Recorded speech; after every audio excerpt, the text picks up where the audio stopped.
Difficult to describe in short.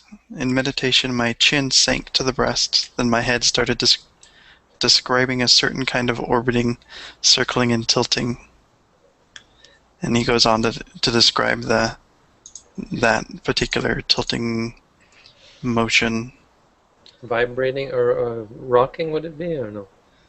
Something Um, rocking. Slow and small increments. Felt like the outside of his head was orbiting, while inside there was a fixed and stable mass. Right. This sort of thing.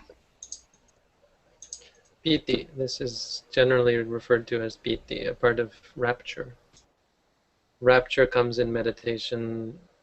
If you're in a course, it comes after a few days. Not for everyone, but if it comes after a few days, maybe 5 days, let's say. And so for some people, they piti is getting caught up, getting falling into a habit or becoming accustomed. You might say like falling into a rut, but it can be positive. You can fall into the rut of meditation, like get into the groove. This is the word. You get into a groove. And so if it's with the mindfulness, then it's quite useful. You're enraptured in just being mindful, and the mindfulness becomes easier and easier and clearer and clearer. But if you get in a groove like this person's talking about, it's just a dead end. It doesn't lead anywhere.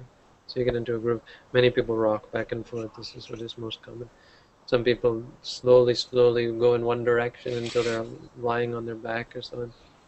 And yeah, some people start to go in circles. So you have something like that. This is the point.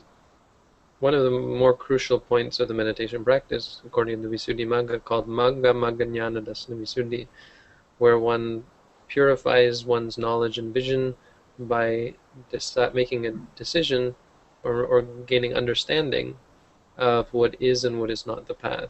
So at this point, the meditator doesn't know what is the path and what is not the path, and they have to clarify for themselves or realize for themselves and get themselves on the right path and stop following the wrong paths. So at this point, the meditator will be afflicted by these sorts of experiences and will take them to be the path. They will have lots of energy sometimes. That video I did called What the Meditation Is Not, I don't think it was actually quite... The problem with that was I still didn't have a partner account, so I only took 10 minutes to talk about something that probably should have taken maybe 20 or a half an hour. I've given audio talks on the 10 imperfections of insight, I think. Maybe I can find one of those. But otherwise I'll try to do another video about the 10 imperfections. If you look it up on the internet, you might find it. But there are basically, they count 10 categories of things that can come. You feel very happy, you feel very calm, you have these rapturous experiences, you get a lot of energy, you have a very strong, or you gain knowledge, or you realize many things that you didn't think of before, how to run your life, or even things about Buddhist teaching and meditation. And you get caught up in these experiences and run with them. And so rather than being mindful of them and being objective about them, you cling to them, subtly cling to them, and as a result get off track. So the key is this teaching that I mentioned yesterday. Always remember this is not that. And always remind yourself this is not that. Whatever it is, it's not that.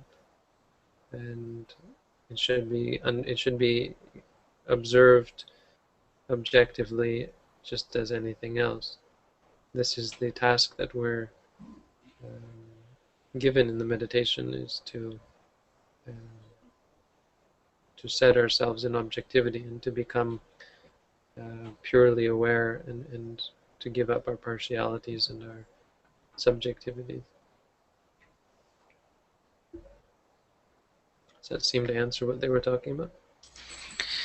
Well, I guess they continue on. They said it sort of felt like a trance, but they're not sure. Yeah. So don't worry about trance. put it out of your mind. Let's talk about meditation. There's too much in Buddhism about trances and jhanas, as far as I'm concerned. Jhana, meditate. Well, if your mind becomes calm, great. If it doesn't become calm, great. If your mind becomes calm, that's your mind being calm. If your mind becomes clear, that's your mind becoming clear. Good things, great things. Don't give them labels. Don't say this is this, that is that. It is what it is. That you'll do the best that way. It's my opinion, but there, I give it. It is what it is. That's the key. I mean, I can call it piti, you can call it a trance. In the end, what's going on? See it for what it is. One thing that I've said, and I think bears repeating, is that sometimes you have to tell it to stop.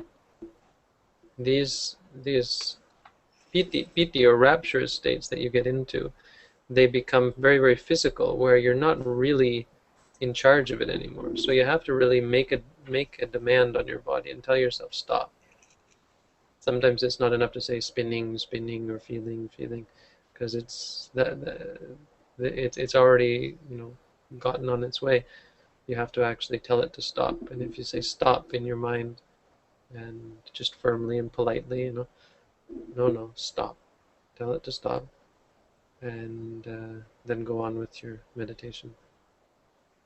I think I've experienced a sort of thing that he's describing, and like you said, it's kind of it's a physical thing. I don't think it's really meditation at all. It's just kind of a physical phenomenon.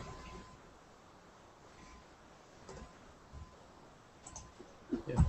I mean, there is the mental part of it, but it's very, very subtle. The attachment can be very subtle.